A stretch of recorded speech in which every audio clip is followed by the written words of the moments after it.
Thank you so much. It's so great to be here. Just an amazing event. Uh, so very appreciative that I could come up and talk.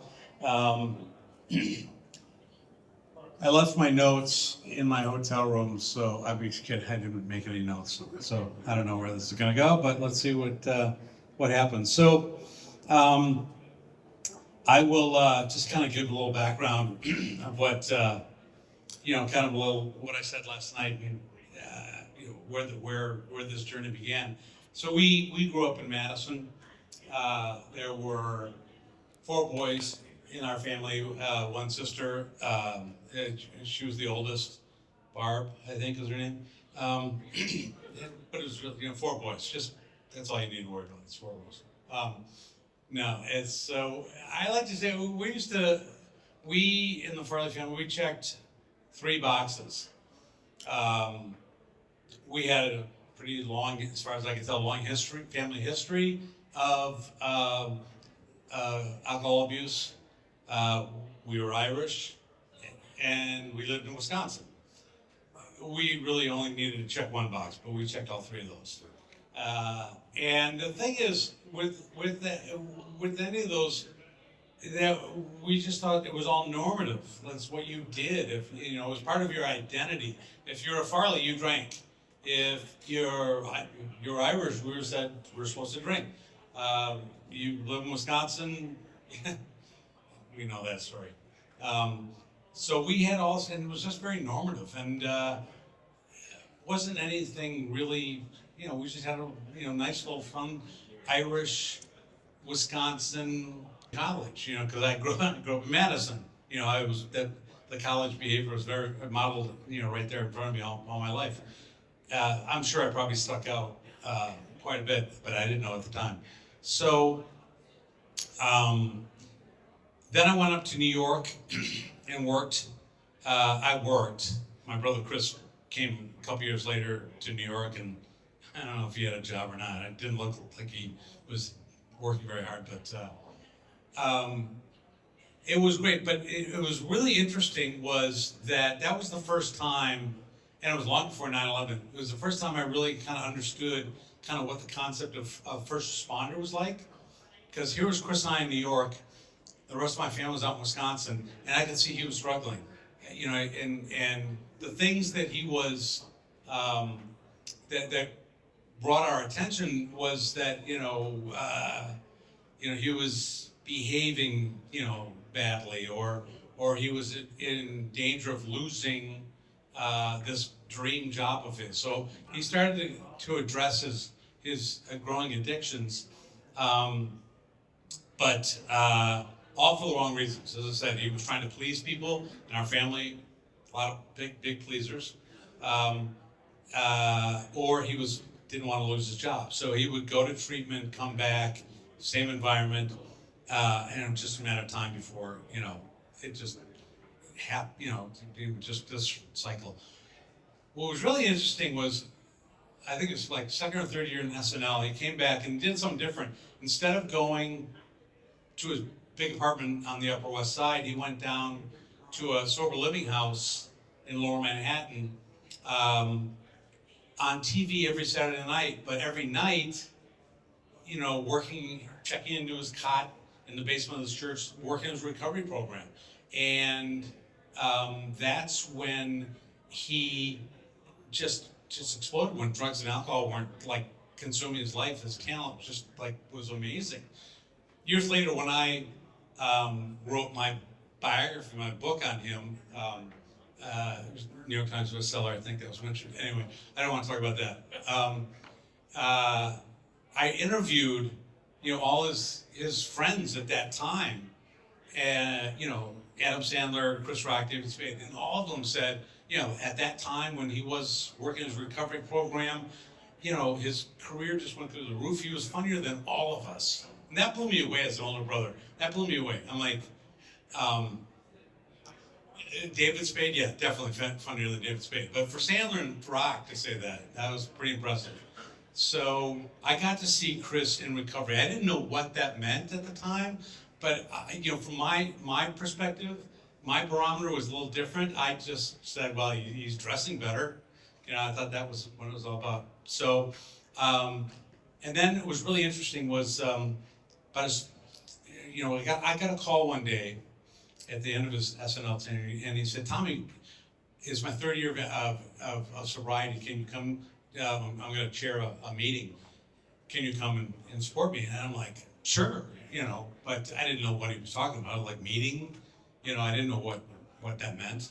So he gave me the address, and I'm walking down in Manhattan to go where he would meet every day with his recovery community. And I was getting farther, I wasn't paying attention, I was getting farther and farther, and suddenly I realized I'm in the middle of a neighborhood in New York called Hell's Kitchen. And I'm like, oh, that son of a bitch, he totally gave me the wrong address. That's something very typical of Chris would do. But I'm like, oh, maybe. So I found the address, and it was like this just bombed out building. It looked like it was horrible. And I'm like, okay, and I walk up the stairs to the second floor, and it looked like they got everyone from the neighborhood kind of in this room. But there's Chris in the back of the room, with his table with his little blazer on, and he's up there saying, he's like, you know what? I'm no different from any of you in this room. And I'm in the back room going, come on, man, you're a little different than this crowd.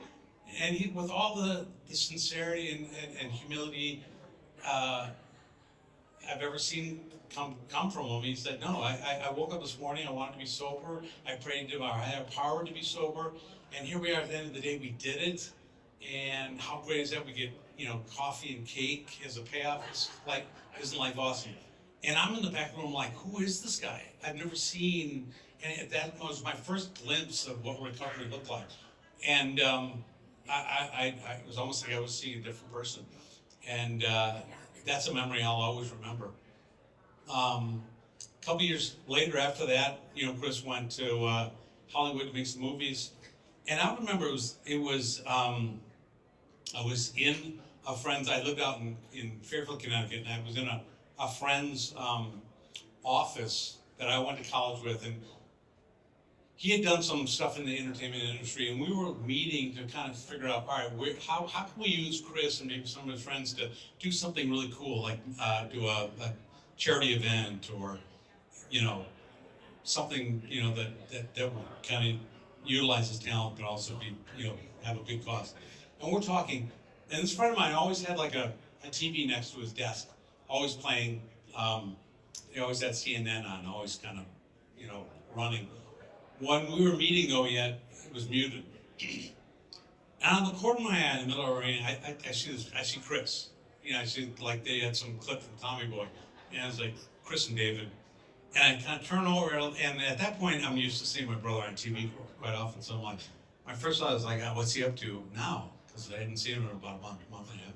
So I turn up the volume, and just as the volume comes up, the screen goes from this movie clip to his apartment, outside his apartment in Chicago, John Hancock building with an ambulance up front, and the anchor saying that we just learned that Chris Farley just died of a drug overdose. So that's how I learned that my little brother died on CNN. And it was like, wow, I'm like, how do I ever process this? This was so public, and I just didn't. At the time, I thought, wow, I'm so unique, to process it. And what I found out really quickly was, I wasn't so unique. I actually shared that loss and that grief with a lot of people. And over the coming 25 years, that number has only grown. And the drug that killed Chris, and I used to talk to him about it. He said, Tommy, this heroin it's just absolutely the devil. And he didn't take it that much, but it was enough that, and I thought, like, how could there ever be a worse drug than that? Here 25 years later, there is one that kills like that. Fentanyl. So, but the one thing I realized right away, which was fortunate, I don't know why, is I knew I had to talk about it.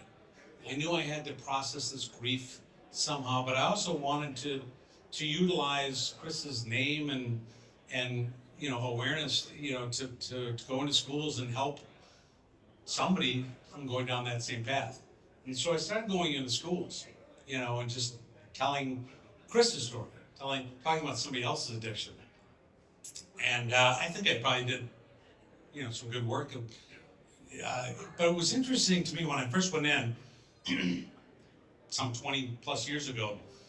I went in with a woman who had was going into schools, and her son had died of a heroin overdose as well. And she goes, well, I do this, come with me and we'll do this together. I said, that would be great. And so I went in with this woman to schools, and I can talk to almost anyone that's lost a sibling, a loved one, a friend, because I have that experience. But this is a woman that lost her son. It's hard for me to even talk to my own mother about this because that's a completely different loss. So her message in schools was very emotional, a lot of tears, and a lot of the message was don't do what my son did, make better choices, blah, blah, blah, all that kind of stuff. And I'm sitting next to her and I'm like, well, first of all, I'm Irish, so all that emotional stuff, we're good at really burying that really deep. But I also knew, I was a marketing professional, I'm like, there's got to be something, we're in schools because that's where kids like to hang out. Who knew? So that's where I had to be. But the mission of the building that I was going to be in was all about education and knowledge, and the people delivering these programs. At that time, I was pretty much in prevention. Something else, because we're doing all this educating, and yet we still have this problem. So there's something more that has to be, that's got to be balanced out.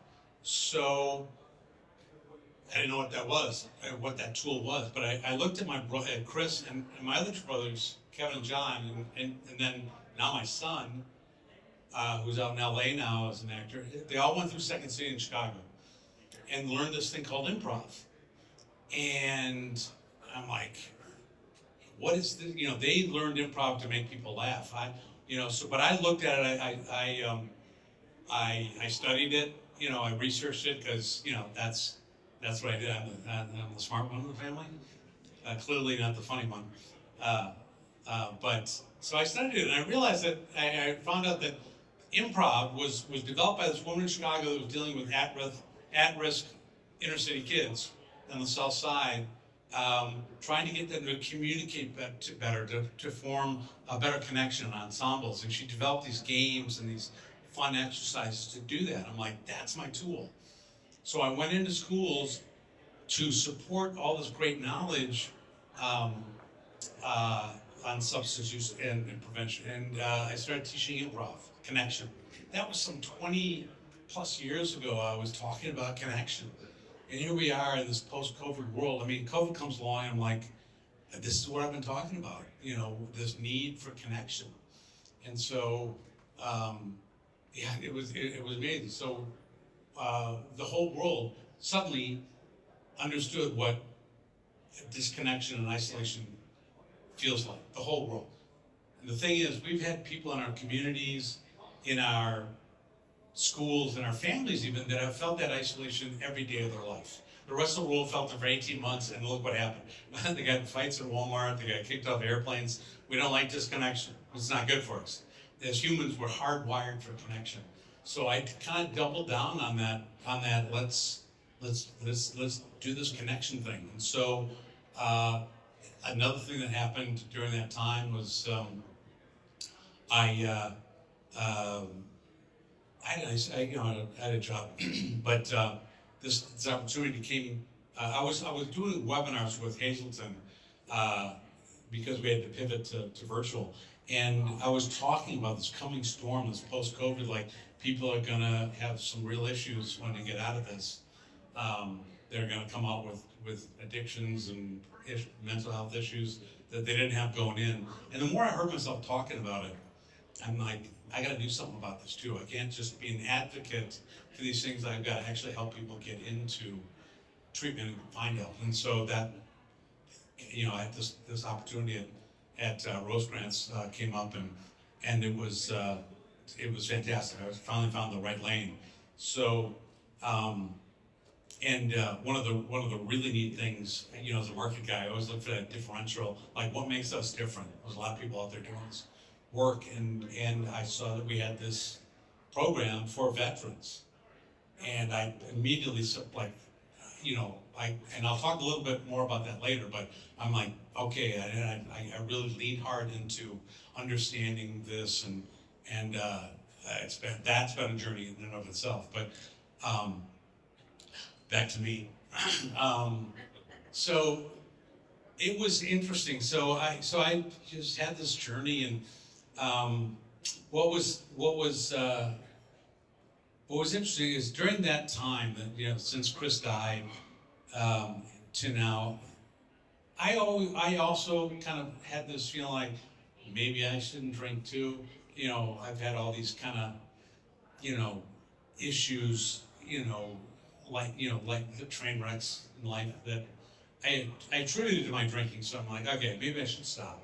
And so I would stop, and I would, because I had kind of a busy life and schedule, like little kids, I could put like 5 years of sobriety together. That was kind of, norm for me. And I had these pockets of not, but there was always something that would kind of bring me back.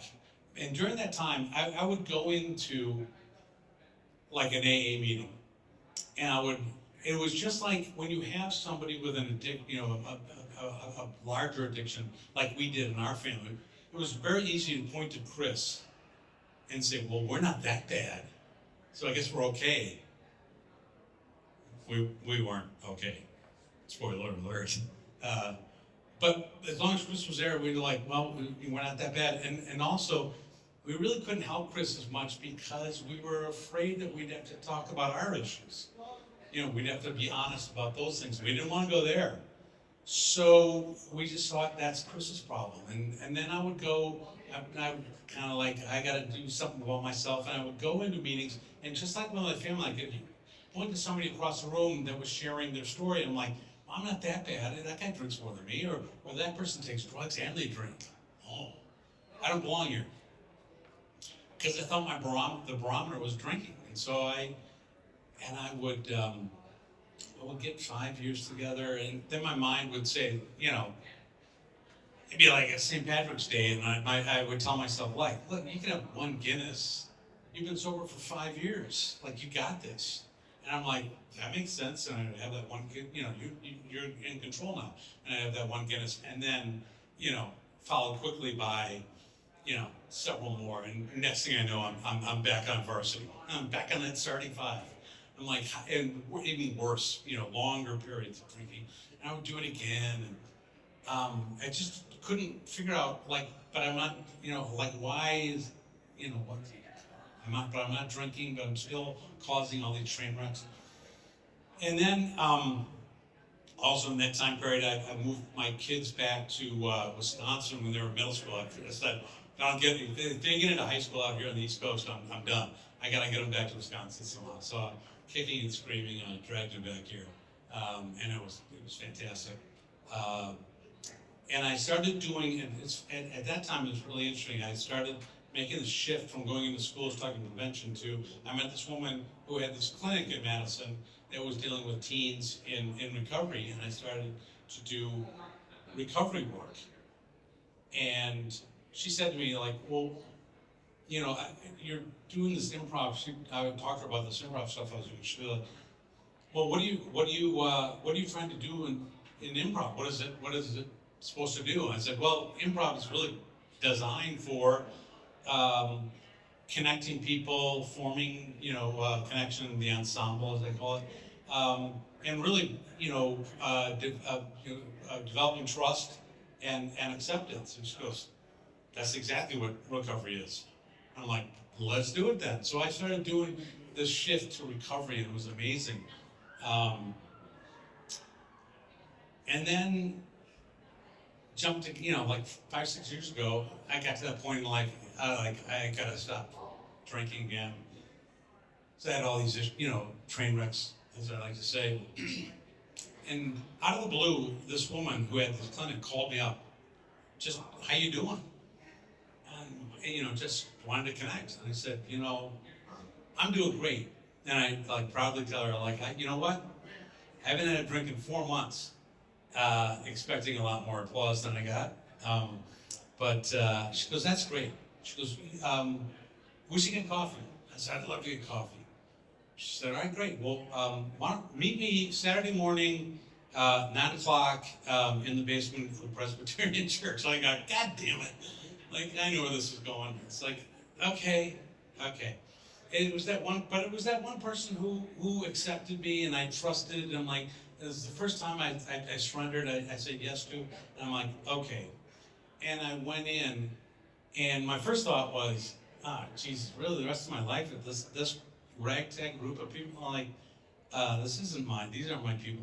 And luckily for me, I quickly realized that, like, very quickly after that, I was like, God, I hope so the rest of my life. You know, it was a connection that I had never felt before. Because I wasn't, for the first time, I just go in, shut up, and listen. And I was listening not how much somebody drank or whatever. I was like, oh wow, I have broken relationships like that person, or I have job loss like that person. All these kind of things that it wasn't about drinking. It was how I was thinking and processing. And I quickly realized that if that's what I wanted to work on, I just needed to be sober to do that. I needed the clarity that sobriety gave me to work on stuff that really was important. So it was this whole shift in what recovery was really like. And so that was amazing. It wasn't pretty at first. Is that the food cart? Oh, that's a Dave. No, sorry. Sorry. He's got heckler written all over him. Man, it's totally gonna heckle me. So it was interesting. So a couple things I learned. So it was a couple years into my recovery, and it was that summer 2020. Two really kind of interesting things happened. First of all, it was that summer 2020. It was a shit show out there, and we were in the middle of COVID, and I was working for the United Way down in Dane County, which I thought was like, this is great. I love community work, nonprofit work, So I thought this was like the perfect job for me, and we sponsored an event that the YWCA put on. They still do. It was called the Racial Justice Summit. And our CEO said, well, we sponsor, so if you want to go, you can go. And it was 3 days. And it was that summer 2020. I'm like, yeah, I should probably go, and just like with my recovery, just show up and listen, and just shut up. So I went and I learned an awful lot about, our community. But there was one really interesting thing.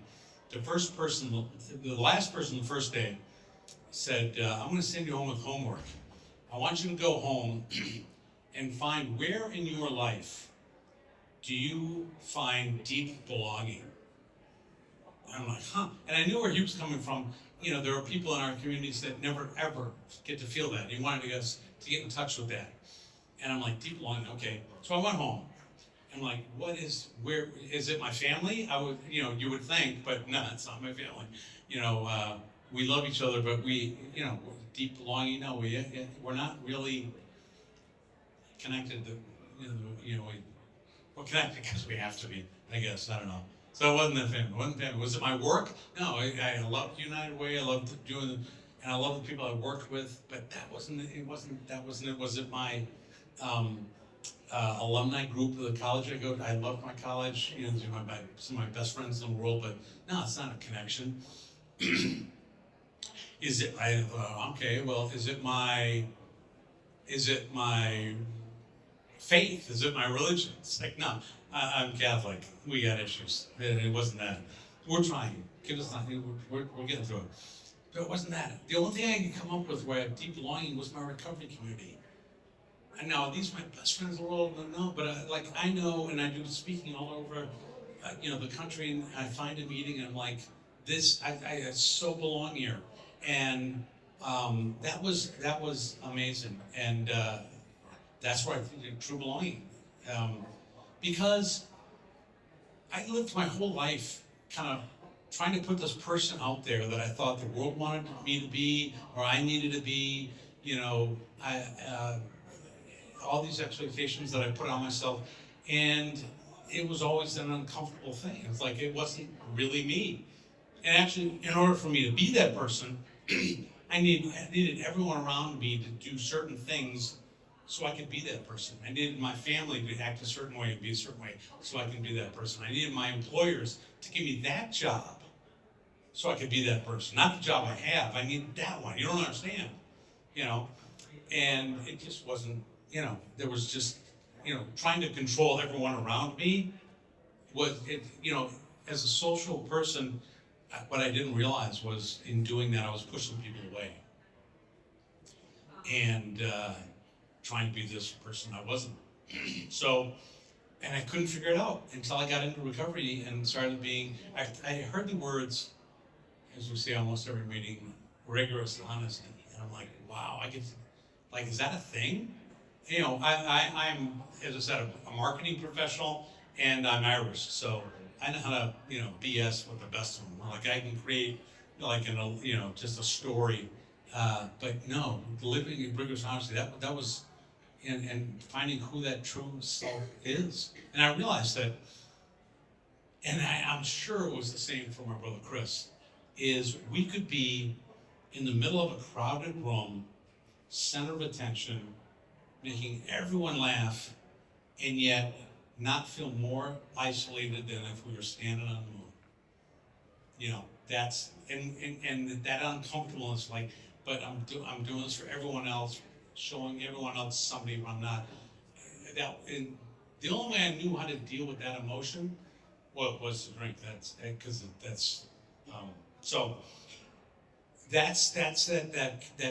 that belonging that recovery gives me. So that was an amazing thing. The other thing that happened that summer was my oldest daughter. There was a break in COVID in the middle of it's over. It wasn't over, but there was a break, and the restaurants started opening up, and so my oldest daughter said, she lives in Brooklyn. She goes, I want to come back and visit and see Madison again. I said, sure. So she came back, and now she's my oldest, and she, when things were unraveling with her mom and I, she was like, I'm out of here. There's a lot of people, as I probably did too. So it was great to, but it was somebody who really, it was my first daughter, so it was great to have her back. And we went out to lunch, and we went to this place in Madison, this outdoor cafe, and this guy met us at the door and said, well, we're still kind of a little COVID protocol, so, we don't have menus, you order on your phone, and we don't have wait staff, but somebody from the kitchen will come and bring your food out. And he sits us down, and I go, I got a question.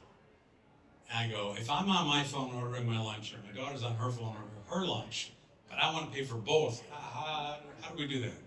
And he's like, well, if you really need a paper menu, we'll bring that out. And I go, I didn't say that. And I go, that's a technology question. And I got really kind of frustrated that he wasn't kind of understanding what I was, and I caught myself. I go, you know what? I'm sorry. I brought a millennial. I'll ever figure it out for us. We got it. And he said, okay. And I turned to my daughter and I said, sorry, I really wanted to be present here with you, and I really enjoy that we have this time together. So figure this lunch thing out, this menu thing out. And she paused, she looked at me, she goes, Dad, to be honest, when we were growing up, those things happened all the time. These little things would happen during the day, and we just knew to stay away from you the rest of the day. Because you would we'd all pay for it. It would just, everything, you brought it in almost everything. And I'm like, that's totally not me. You're lying. And I'm like, it is totally me. Yeah, she was right. And she goes, and so when you started on this guy, that old feeling came back, shit. But then you caught yourself. And I go, you saw that? And I'm like, I just wanted to control what I can control. And she goes, and then you did something you never did when we were growing up. You apologized to him, and then you turned to me and apologized. That's incredible.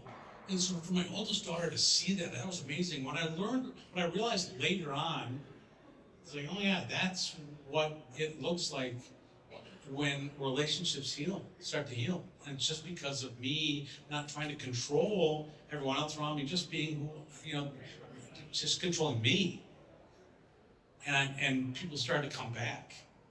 And it wasn't just I had to start afresh with new relationships. I didn't think some of these old relationships were repairable. I thought those would go on or stay the way they are. But no, they can get better. And so that was incredible to have that experience. And that's, so I'm living my life like that all the time and talking to people about that possibility that you can do that. So those are amazing things. So another thing that happened when I first started Rosecrans was we have a retreat for our alumni, like a day long for people that go through our program. It's next week actually. I'm going to go down to Rockford for that.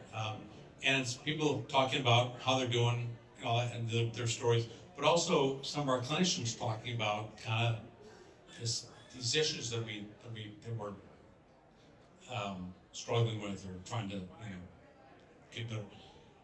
And one clinician, I was going to be the last one, and so I had to listen to all these people. And one clinician that I ended up working with was talking about trauma, and I'm like, oh, I know what trauma is. Like your life's going this way, and something bad happens. Like trauma, you're over here.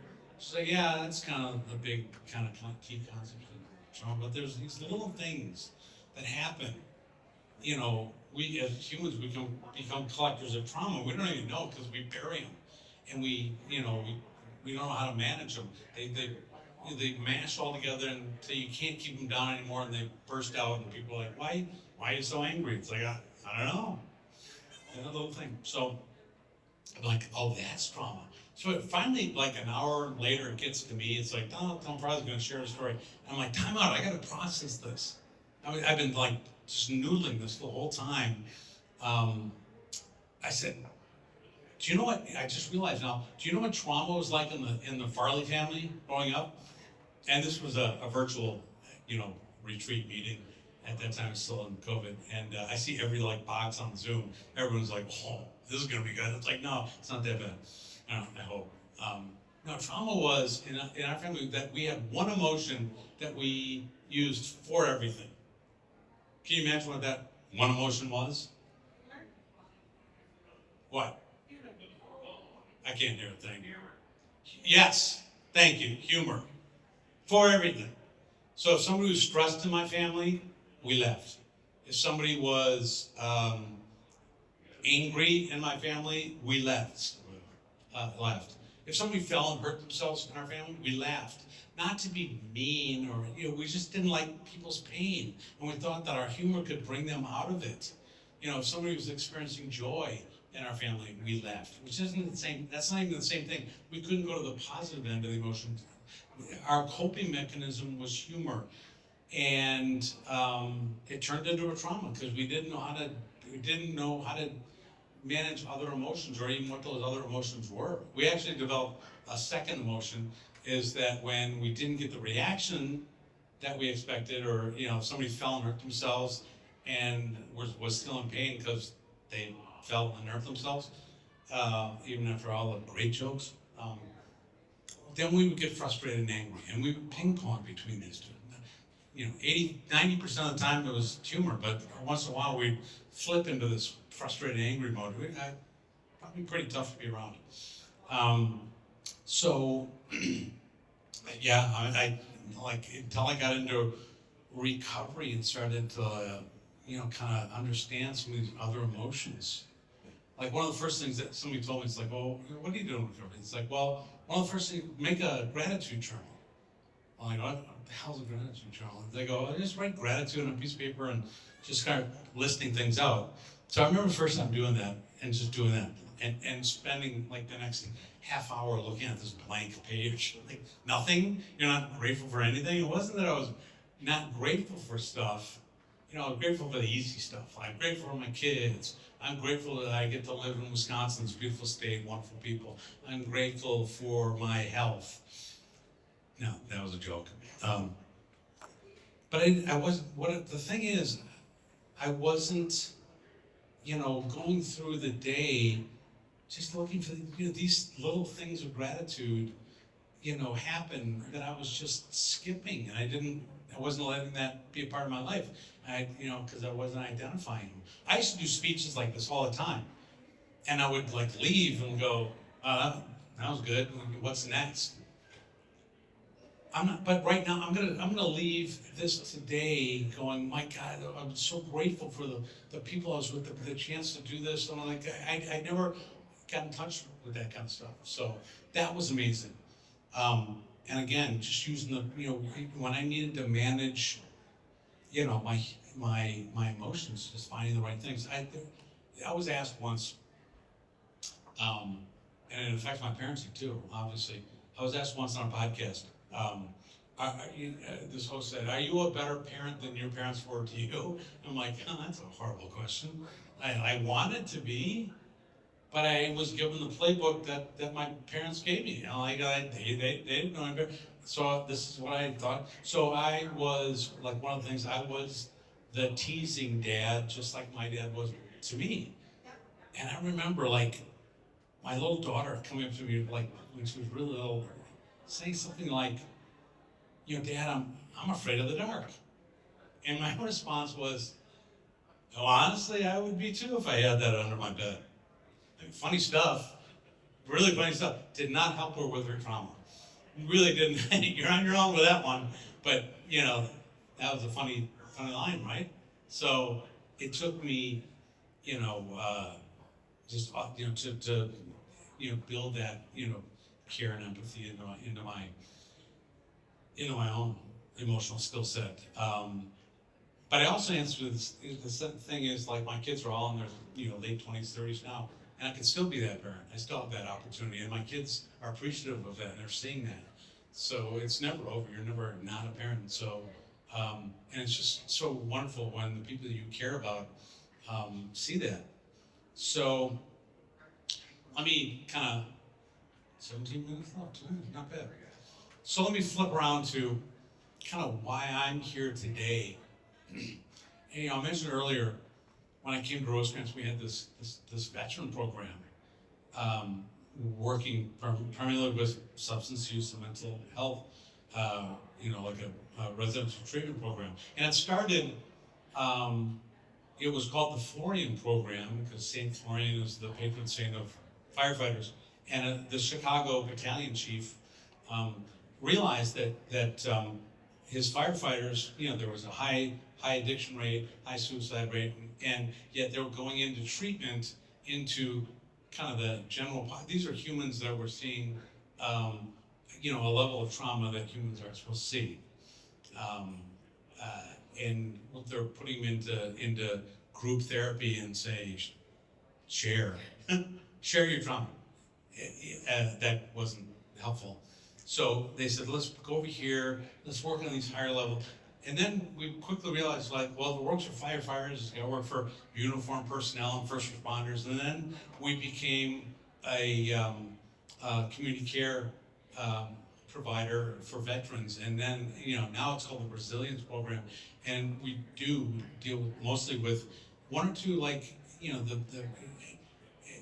veterans, that have gone through the VA programs. And so we can take the benefits and say, like, it's a change, something different, and then go back and the really neat thing was, for most of my life, I'm not a veteran. We don't have any veterans in my family. I joked last night. There's a framed letter that my father had and my grandfather had, like, in our house for a long time. And I remember this kid was like, "What's that letter?" And it was a Civil War era letter. It was a Civil War. Like, we were one of my ancestors were one of those people, like, back in the day where you could, like, pay somebody $300 to go serve for you. Yeah, that was one of my ancestors. And this was a letter from the guy that went. And I'm like, wow, like, why'd you frame that? I don't know. So my point is, like, it wasn't part of my life until I got to this program. And I'm like, started to deal with veterans, and I'm like, holy man, that was not a part of my life before. Now it is. Now I would come to these events, and I'm like, it's just, it's not a, it's not a question. I always thought like, veterans are helped over there, and we're over here, and like, I have seen just some amazing stuff, and not only enhanced my life, but because connection. I come back to connection, how important that is. And it isn't like you're over here and we're over here. It's like it's got to be a community thing. I've seen, how my life's changed being around this community. It's incredible. I'm totally grateful for that. And it's funny. The closest thing that came, that was about, I don't know, 10 years ago. So Chris had a buddy that they played rugby with at Marquette. And really nice guy from Chicago. His name was Matt Foley. And Matt went on to become a priest. And one day he decided to see his friend Chris perform at Second City. And Chris was doing a character for the first time, this motivational speaker character. And he walked out on the stage. He knew Matt was in the audience. And, there was no name for this character. So he came out and he said, I'm Matt Foley, motivational speaker. And everyone's like, that's why the Matt is like going farther and farther down in the seat. And so now that's this pious priest is Matt Foley forever. And afterwards, Chris told Matt, he goes, I'm never changing the name of that character. And he brought it to SNL, and now we know Matt Foley. But Matt Foley is a Catholic priest. Amazing guy. About 10 years ago, when he was like 50 years old, he said, you know what? I'm not doing what I need to be doing. There's something more. And he joined the freaking chaplain corps. Not just the chaplain corps, he joined Army Rangers, 82nd, like 2 tours, 21 jumps, and he was, he was talking to me afterwards, and he goes, Tom, I'm actually having lunch with him next week. He goes, Tommy, I'm in country with these guys, these 19-year-old kids are scared shitless. And yeah, I'm a priest and I'm supposed to do my priest stuff, but instead, I'm there talking about my buddy Chris and just cracking people up, just getting them in a different, I knew I was doing the right thing. I made the right decision. I'm with these people that loved your brother and my friend, and I'm just telling these just stupid college stories that you wouldn't even believe. And he goes, it was a wonderful experience. I'm like, God damn, that's amazing. I mean, it's amazing this 50-year-old guy would join the Rangers and all that kind of stuff. But then when you realize what he was doing, it's like, okay. So I love, and now he comes up to my mom's house and he says mass for us, and he gets in his he's got this priest wears, I don't know what it's called, it's kind of shawl thing, camo. He's got all his badge. It's the coolest. He's the coolest guy I've ever known. So I just love that connection. I love talking about that because it's just, again, it brings this world closer and closer to into my life. So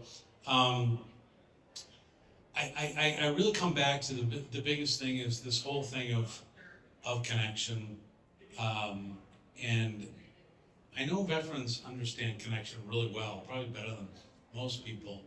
But we need, and I think there's a deeper connection between the larger communities and our veteran populations in those communities. I think there's really some great opportunities to heal, and for us to people like me that aren't part of that to just have a better understanding of what people go through. So as I would say, like these you're people that are veterans have been like humans that have been rewired to do a job, and They did it, and they did it for us, and they did an amazing job. But now they're back, and there's got to be some rewiring and bring them back, and you can't do that on their own. We need, as a community, need to help with that kind of putting that human back together. As I like to say, we've talked about for years substance use and mental health illness. These are diseases of isolation. We know that. We've talked about that in years. What we don't talk about is the flip side of that, is we cannot heal in isolation. It demands connection. And that's why I do the work I do. I need that connection. You need that connection. I love that I now get to connect with this incredible community. I know my recovery community is important to me, but I don't stay in my recovery community. I'm a social person, so that I need to be out in public. But as soon as I'm out there and I'm starting to behave like I used to, or performing for somebody else, or being that person that they want me to be, I know what I got to do. I got to go back to my recovery community. I got to call somebody. I got to go to a meeting. I got to reconnect to that. But I don't stay there. I go out there. And I think it's the same for veterans. There's such a great connection and bond there. But you're part of a larger community. And as soon as you start to feel isolated in connection again, or disconnected again, then we need to, this is what we do. We come back and we regroup, but then we go back out. And I think the more we do that, I think, and just as I had a couple of conversations, and asking for help, just getting beyond that stigma, as I say in recovery exists just on the other side of fear. And healing does too. Fear keeps us in isolation, self-doubt keeps us in isolation, all those things. So we need to get over that, and we can't do it alone by ourselves. We need connection in the community to do that. So I will continue to throw that message out there too. But I've got 7 minutes left. So if you have questions, I'd love to answer any questions that you might have. Otherwise, I'll just keep talking. Anything? Look at the big guy move. Let him go.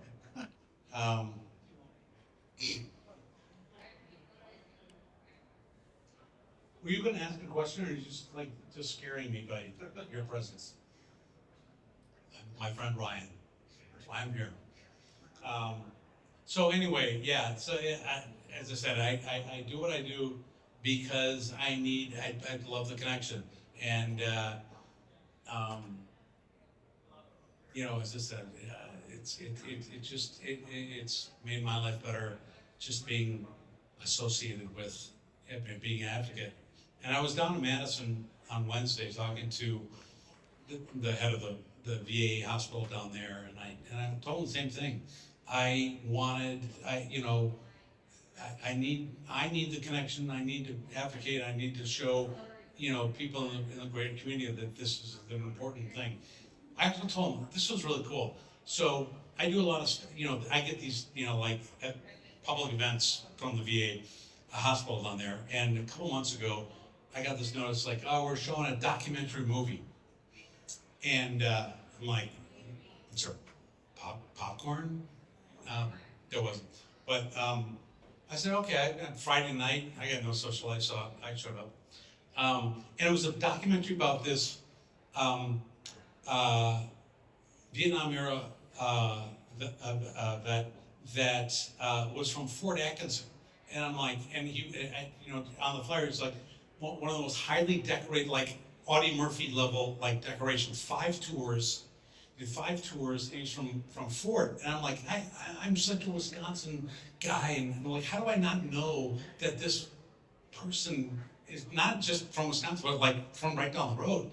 I'm like, I want to learn about this, and so I went and I learned. Unfortunately, he did 5 tours, aircraft, just unbelievable badass guy. And he comes back, he was going to UW for some classes, and somebody said, oh, you should run for Congress. And he went out to Washington to explore that possibility. And he gets hit by a drunk driver and dies. 5 tours, and that's something. So that was amazing. And I'm just listening to this documentary.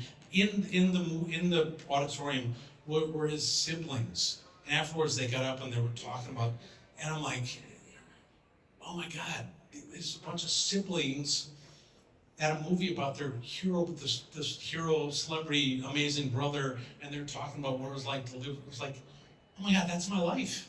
I've never experienced like that connection. Like I do this all the time, talking about, Chris, when like these people are talking about the same kind of experience they had with their sibling. It was incredible. I could never have gotten that had I not been, connected to the VA like that, and to veterans.